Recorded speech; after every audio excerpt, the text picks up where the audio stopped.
थे वो सुअर खेत को जाके नष्ट कर दिया था। मूल बात यही है, इससे झगड़ा शुरू हुआ।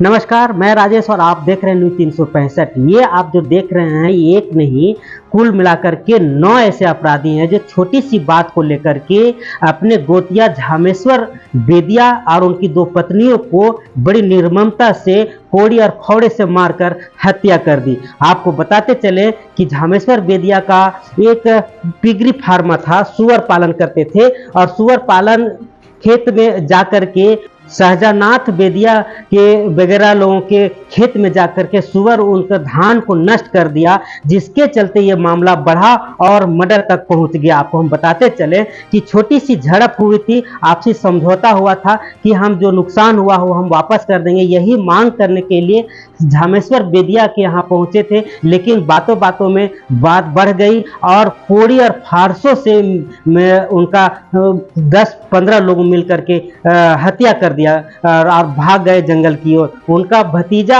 संतराज ने बताया कि हमारे चाचा को इन लोगों ने मिल करके हमारे चाचा को मारे हैं। क्या बोल रहे हैं ग्रामीण एसपी, सुनिए। एक ओरमांझी थाना क्षेत्र में जगह है झांझी टोला गुंजा, ग्राम देवनजड़ा। यहाँ पर एक घटना प्रतिवेदित हुई थी जिसमें 3 व्यक्तियों की हत्या की गई थी।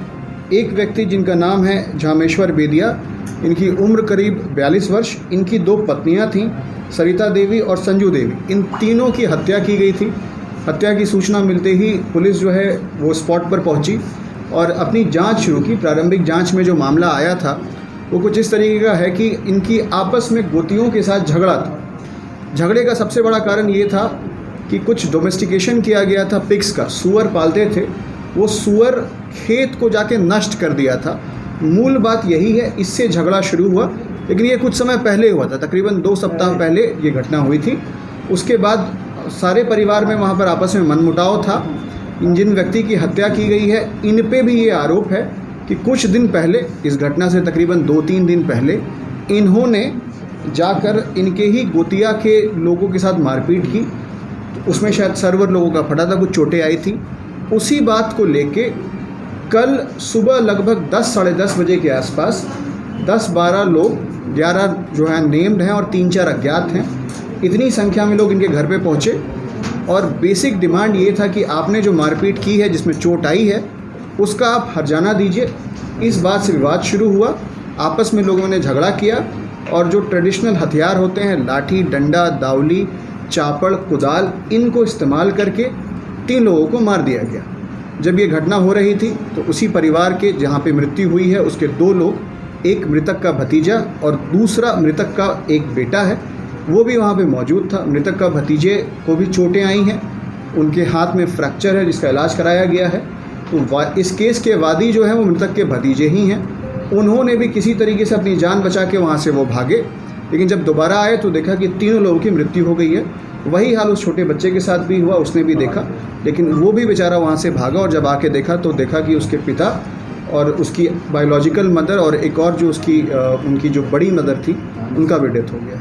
तो पूरी घटना इस तरीके की थी। उसके बाद पुलिस ने खोजबीन शुरू की और मैं यहाँ पे जो टीम बनाई गई थी, एक डीएसपी सिल्ली के नेतृत्व में, थाना प्रभारी और मांझी थे उसमें, केस के आईओ हैं, वो भी आए हुए हैं हम लोगों के साथ। उसके साथ थाने के और लोग थे। त्वरित गति से कार्रवाई करते हुए लगभग इनिशियली हम लोग 2-3 घंटे के अंदर ही लगभग 4-5 लोगों को पकड़ा गया था।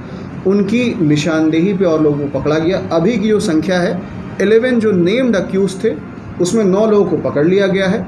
जो 2 लोग और 3-4 जो अज्ञात बचे हैं उनको पकड़ने के लिए हम लोग की कार्रवाई जारी है। रेड्स लगातार चल रहे हैं, उनको भी हम लोग बहुत जल्द से जल्द पकड़ेंगे। सर, 10-15 दिनों से ये पूरा विवाद चल रहा था दोनों परिवार में, किसी ने हस्तक्षेप करके समझाने की या फिर काउंसलिंग करने की कोशिश नहीं की? जनप्रतिनिधि हो, समाज के मुखिया हो या फिर कोई भी व्यक्ति? देखिए, अभी तक जो बात सामने आई है ये चूँकि जगह जो है वो काफ़ी दूर है, ओरमांझी थाने से लगभग 15 किलोमीटर के आसपास अंदर है। आप लोग उस जगह पे कल आए भी थे, आपने देखा है कि बिल्कुल जो है वो जंगल के पास का क्षेत्र होता है, बहुत ज़्यादा घर है नहीं वहाँ पे, तो उतना क्लोज इंटरेक्शन चुने हुए जनप्रतिनिधियों के साथ शायद नहीं हो पाता है। लेकिन घटना के बाद तो बहुत लोग वहाँ पे आए। निश्चित तौर पे जब ये झगड़ा हुआ था उसका मामला आपस में ही लोगों ने बात की, पुलिस तक आया नहीं तो हम लोग ज़रूर उसको सुलझा लेते।